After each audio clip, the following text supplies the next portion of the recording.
ED की छापेमारी से जुड़ी हुई है बड़ी खबर। ममता बनर्जी ने एक बार फिर से इस कार्रवाई को लेकर केंद्र सरकार पर सवाल उठाए हैं और ममता बनर्जी केंद्र सरकार पर जोरदार हमला बोल रही हैं। यह बड़ी खबर इस वक्त की आपको बता रहे, पैसा बाहुबल का इस्तेमाल केंद्र की तरफ से किया जा रहा है। सहनशीलता की सीमा पार हो गई और यह भी कि आज शाम पूरे बंगाल में टीएमसी तृणमूल कांग्रेस प्रदर्शन करेगी। ब्लॉक लेवल पर टीएमसी कार्यकर्ता सभी जगह पर प्रदर्शन करें, यह ममता बनर्जी की तरफ से आह्वान किया गया है और सभी वार्ड, सभी ब्लॉक में अब कार्यकर्ता प्रदर्शन करें। ये टीएमसी, ये ममता बनर्जी की तरफ से कहा गया। तो टीएमसी आज शाम को बड़ा प्रदर्शन करने वाली है, आज शाम को पूरे बंगाल में, और यह होगा ईडी की छापेमारी के विरोध में। तो एक और बड़ी खबर आपको बता रहे हैं, मुख्यमंत्री ममता बनर्जी प्रवर्तन निदेशालय के छापे को अपराध बता रही हैं कि यह अपराध है, और वो ये भी कह रही हैं कि हम तो एक पंजीकृत राजनीतिक दल हैं और यह छापा सरासर गलत है। बीजेपी धन और बाहुबल का इस्तेमाल कर रही है, ये कोई निजी दफ्तर नहीं है। हम पंजीकृत दल हैं, ईडी का छापा गलत है और यह बीजेपी की तरफ से लोकतंत्र की हत्या की जा रही है। तो बड़ी खबर इस वक्त की आपको बता रहे हो, बहुत कुछ हो रहा है इस वक्त पश्चिम बंगाल में।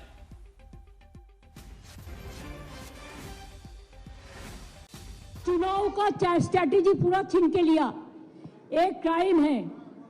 अगर आप हमारे साथ लड़ने नहीं सकते हैं तो अब क्यों हम बंगाल में आते हैं? आप हिम्मत से काम लो, आप लोकतंत्र पुलिस प्रोसेस में जीतो। आप एजेंसी लगा के हमारा पेपर लूट करते हैं, करते लूट बोलते झूठ। हमारा पेपर लूट करते हैं, हमारा स्ट्रैटेजी लूट करते हैं, हमारा डेटा लूट करते हैं, हमारा वोटर लूट करते हैं, हमारा बंगाल को लूट करते हैं, हमारा भाषा को लूट करते हैं। क्या है आप लोगों के लिए भविष्य? इससे और भी खराब होगा। जितना भी सीट आपको मिलना चाहिए था, इससे तो अब जीरो में आ जाएगा। I am sorry mister Amit Shah and mister prime minister, please control your home minister. मैंने जो सुना, उसका फॉरेंसिक टीम आया था, उन्होंने ट्रांसफर कुछ किया, लेकिन क्या वो बोलता है अभी जो है, ये बोलता है नहीं हम नहीं किया, लेकिन हम देखता है हमारा हार्ड डिस्क ले लिया, हमारा फाइनेंशियल पेपर ले लिया, हमारा पॉलिटिकल पेपर ले लिया। फाइनेंशियल पेपर हमारा जो पॉलिटिकली रिलेटेड है, ये हम इनकम टैक्स में सबमिट करते हैं। This is the political system. हमारा बैंक अकाउंट है, सब कुछ है। इसका बाद में भी बीजेपी इतना बड़ा डाकू है जिसका पास एक भी पैसा नहीं था, अभी हजारों हजारों लाखों करोड़ का संपत्ति हुआ है। एक आदमी को तो सीबीआई ने नहीं पकड़ा, ईडी नहीं पकड़ा। बंगाल में तो इसको इतना गद्दार है, जो बड़ा बड़ा डाकत है, एक का खिलाफ में कोई सीबीआई नहीं हुआ। इवन जो शांतनु ठाकुर है, जो कलकत्ता में एक आदमी पकड़ गया है कोई केस पे, उन्होंने तो उसका नाम लिया, उसका बाद में भी ईडी ने नहीं पकड़ाया कि वो बीजेपी करता है। गद्दार का खिलाफ में कितना केस है, इसका बहुत सारे नेता है जिसको हम नाम बता सकती हूँ, लेकिन हम काटी से मेंटेन करते हैं। इसका मतलब नहीं होता है আমি সৌজন্যতা দেখাবো, চুপচাপ থাকবো, সব সহ্য করে নেব, এটা আমার দুর্বলতা নয়। We are gentle, we are sober, we are cultural people. Bengal is the capital culture of India.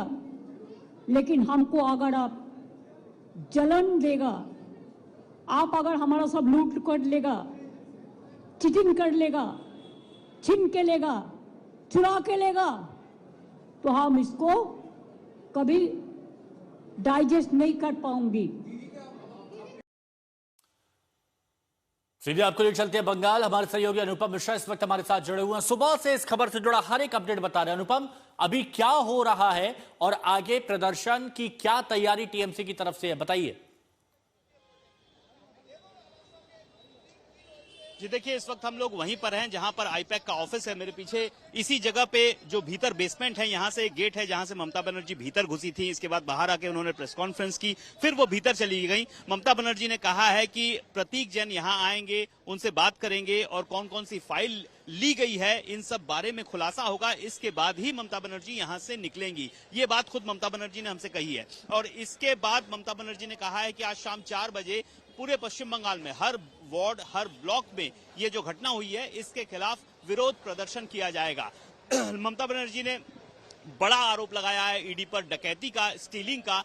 कहा है कि उनके जो पार्टी से रिलेटेड, खासतौर पर जो रणनीति है चुनाव की, उससे रिलेटेड जो डॉक्यूमेंट हैं, इसके अलावा फाइनेंस से जुड़े हुए जो डॉक्यूमेंट्स हैं, वो सब ये लेने की कोशिश है। और यहां पर ये भी कहा है ममता बनर्जी ने कि हार्ड डिस्क, लैपटॉप वगैरह लिए गए हैं। फॉरेंसिक की टीम आई थी ईडी की, उन्होंने कुछ फाइलें ट्रांसफर की हैं, लेकिन क्या की हैं वो मालूम नहीं है। लेकिन प्रतीक जैन के आने के बाद ममता बनर्जी के जो मुताबिक खुलासा हो पाएगा कि आखिर क्या क्या चीजें ईडी ने ली हैं। वहीं ईडी की तरफ से कहा जा रहा है कि ये कोल स्कैम से रिलेटेड रेड है। कुल 10 जगहों पर रेड चल रही है और यहां पर एक गलत नैरेटिव पेश किया जा रहा है। तो इस तरह की फिलहाल वॉर ऑफ वर्ड्स, एक शब्दों की लड़ाई दोनों के बीच में शुरू हो चुकी है। बीजेपी के साथ भी शुरू हो चुकी है।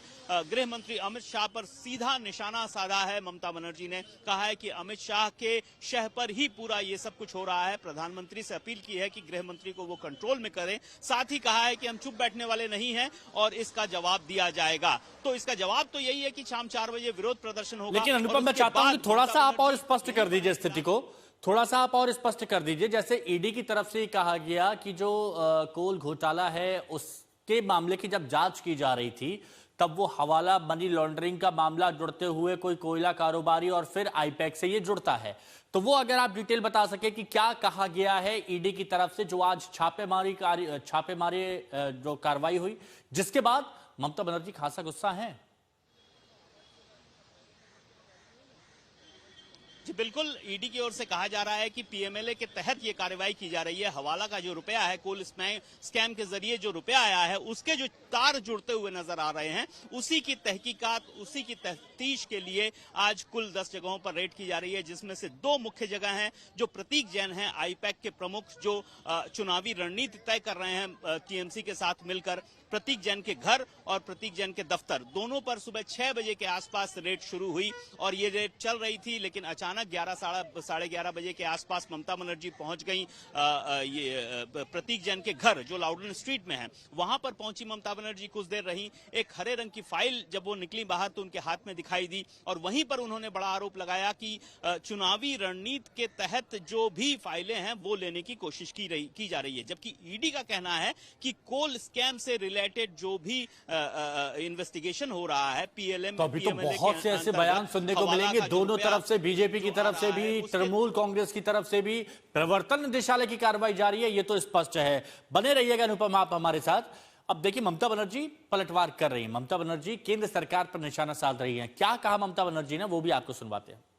ये तो पता चलेगा, वो तो फोरेंसिक टीम ले आके पहले बहुत सारे ट्रांसफर भी किया है। वो जो किया है, क्राइम किया है, इसका बारे में एफआईआर होगा फॉरेंसिक टीम का बारे में। मेरे को पता नहीं है कब, देखो सजेशन आता है, सब सजेशन हम बुक करके रखते हैं। जब चुनाव का टाइम आते हैं हम देखते हैं किसका पास क्या होना चाहिए, तो वही तो सजेशन तो आता ही है। तो हमारा पूरा सजेशन तो ले लिया। सजेशन तैयार करने के लिए हमारा टाइम लगेगा, हम कर लेंगे। वो सोचता है ऐसा करने से है हमारा मुश्किल हो जाएगा चुनाव के लिए, मुश्किल उसको हम कर देंगे। वो पूरा छीन के लिया, लूट करके लिया, क्राइम करके लिया। ये उनको नहीं चाहिए था। बीजेपी का 100 of agencies working here, hundreds of YouTube, Facebook, Twitter, BJP fund में काम करते हैं और एआई देके झूठा झूठा बात कहते हैं। तब भी आप लोगों को पता है कि यूपी में नंगा करके लोगों को रखता है, सांबादिक को। हम लोग कभी किसी को डिस्टर्ब नहीं किया आज तक। लेकिन अगर ऐसा चलते रहेगा तो मैदान में लड़ाई होगा, लोकतांत्रिक लड़ाई लोकतंत्र का परंपरा में ही होगा। तो आज सुबह से जैसे ही ईडी की कार्रवाई शुरू हुई उसके बाद से घटनाक्रम बहुत तेजी के साथ डेवलप हुआ। डिटेल में हम आपको बताते हैं कि आज बंगाल में क्या क्या हुआ, किस तरह की कार्रवाई हुई। तो कोलकाता में ईडी का छापा और भरपूर एक्शन। तो सबसे पहले आप देखिए प्रतीक जैन के घर पर छापा होता है जहां पर ममता बनर्जी आती हैं और वहां पर ग्रीन फाइल देखी जाती है। वित्तीय अनियमितता का यहां पर आरोप लगता है प्रतीक जैन पर और इसीलिए छापे मारे गए। मुख्यमंत्री ममता बनर्जी पहुंचती हैं प्रतीक जैन के घर पर। वो तस्वीर आपने देखी थी, प्रतीक से फाइल लेकर निकली और वो फाइल कैसी थी, हरे रंग की थी। फिर प्रतीक के दफ्तर आईपैक पर छापा पड़ता है। प्रवर्तन निदेशालय प्रतीक जैन के दफ्तर आईपैक पर छापा मारता है। अब वहां भी ममता बनर्जी गाड़ियों का काफिला, गाड़ियों का आपने देखा होगा कई सारी सफेद गाड़ियां पहुंची थी और पीछे की साइड से, बेसमेंट की साइड से वहां पर एंट्री होती है। वहां मुख्यमंत्री ममता बनर्जी पहुंचती हैं, बिल्डिंग के अंदर पहुंच जाती हैं। अब बंगाल पुलिस भी आईपैक के दफ्तर पर पहुंचती है, आपने देखा होगा बंगाल पुलिस। अब वहां पर क्या होता है, पुलिस अफसरों ने फाइल निकाली। जो फाइल थी पुलिस अफसर अपने हाथों में भर के वो फाइल गए गाड़ी की डिग्गी में डाली। अब फाइल ममता बनर्जी की गाड़ी में जो उनके काफिले के साथ में आई थी उस गाड़ी में वो फाइल रख दी गई जिसमें काफी कुछ लिखा हुआ था। वो कौन सी फाइल थी, क्या फाइल थी, इसके बारे में तो जानकारी अब बाद में पता चलेगा, लेकिन गवर्नमेंट ऑफ वेस्ट बंगाल इस तरह का कुछ फाइलों में लिखा हुआ था। तो हो सकता है कि कुछ इंपॉर्टेंट फाइल्स हो, जांच पड़ताल को लेकर फाइल्स हो। अब अनुपम मिश्रा हमारे सहयोगी हमारे साथ में जुड़े हुए हैं। अनुपम, ये पूरा सीक्वेंस तो हमने यहां पर समझा दिया कि आज पूरा कोलकाता में जब ईडी का एक्शन हुआ भरपूर एक्शन देखने को मिला, लेकिन छापा मारने के बाद ममता बनर्जी का तुरंत पहुंच जाना और ममता बनर्जी जब वहां पर पहुंचती हैं उसके बाद फाइलों को इस तरह से रख देना, ये सवाल खड़े नहीं करता है कि एक तरफ कार्रवाई की जा रही है तो दूसरी तरफ फाइलों को इस तरह से रखा जा रहा है। हो क्या रहा था ये, और ये तो सवाल खड़े होते हैं। जी देखिए, ये अपने आप में इस तरह का पहला मामला है जहां किसी राज्य की मुख्यमंत्री किसी केंद्रीय एजेंसी की जांच के दौरान पहुंचती हैं और वहां से फाइल ले लेती हैं। क्योंकि इससे पहले हमने देखा है कि ईडी या सीबीआई की रेड के दौरान ममता बनर्जी इससे पहले भी पहुंची हैं, लेकिन ये चीज नहीं देखी गई कि वो फाइल लेकर बाहर आ रही हैं और ये पहली बार हो रहा है कि वो फाइल लेकर बाहर आ रही हैं। तो ऐसे में ये कानूनी पेचीदगी वाला मामला है कि क्या इस तरह से, पहला सवाल है कि क्या इस तरह से कोई किया जा सकता है, किसी केंद्रीय जांच एजेंसी की रेड के दौरान कोई घुसकर कोई फाइल ले सकता है, चाहे वो मुख्यमंत्री ही क्यों न हो। ये कानूनी पेचीदगी वाला मामला है और निश्चित तौर पर ये कोर्ट में जरूर जाएगा। ममता बनर्जी ने खुद कहा है कि वो कोर्ट में जाएंगी, लेकिन हो सकता है ईडी भी कोर्ट में जाए क्योंकि उसके मामले में दखलंदाजी की कोशिश की गई है। अब ये डिपेंड कर रहा है ईडी किस तरह से इस मामले को आगे ले जाना चाह रही है। जो बड़े आरोप लगे हैं उस पर ईडी क्या कह रही है, लेकिन थोड़ा सा स्पष्ट करिए क्योंकि मन में कुछ सवाल चल रहे हैं। एक तरह से ये मन में कुछ सवाल चल रहे हैं। अनुपम, जरा उनका जवाब दे दीजिएगा कि ममता बनर्जी अभी इस प्रेमिसेस में है, आईपैक में है, दफ्तर में, और दूसरी बात प्रतीक जैन का इंतजार यहां पर किया जा रहा है। प्रतीक जैन इस वक्त कहां है, वो अभी तक दफ्तर नहीं पहुंचे हैं। जी देखिए, प्रतीक जैन इस वक्त अपने घर में, जो लाउडन स्ट्रीट है, यहाँ से लगभग 15 से 16 किलोमीटर दूर है, वहां पर प्रतीक जैन है। और ये जो ऑफिस है ये सॉल्ट लेक इलाके में है। यहीं पर ऊपर में आईपैक का ऑफिस है, दफ्तर है, जहां पर ममता बनर्जी फिलहाल डटी हुई हैं। अच्छा। और यहीं पर जब दूसरी बार पहली बार तो ममता बनर्जी उनके घर गई जहां पर प्रतीक जैन थे, वहां से हरी फाइल लेकर निकली। उसके बाद ममता बनर्जी वहां से सीधे निकलकर यहाँ पहुंची, जो दफ्तर में दूसरी ईडी की टीम रेड कर रही थी। यहां पर पहुंचने के बाद उनके पहुंचने के 10 से 15 मिनट के भीतर जो सीएमओ के अधिकारी हैं वो कुछ फाइलें लेकर निकले जो ममता बनर्जी की गाड़ी की तो मतलब ये बहुत स्पष्ट है कि जो नाटकीय घटनाक्रम आज देखने को मिला पश्चिम बंगाल में वो अभी रुकेगा नहीं, वो अभी और खिंचेगा, लंबा चलेगा, क्योंकि 4 बजे तो अभी टीएमसी की तरफ से सभी वार्ड में, ब्लॉक में प्रदर्शन भी किया जाएगा। शुक्रिया अनुपम।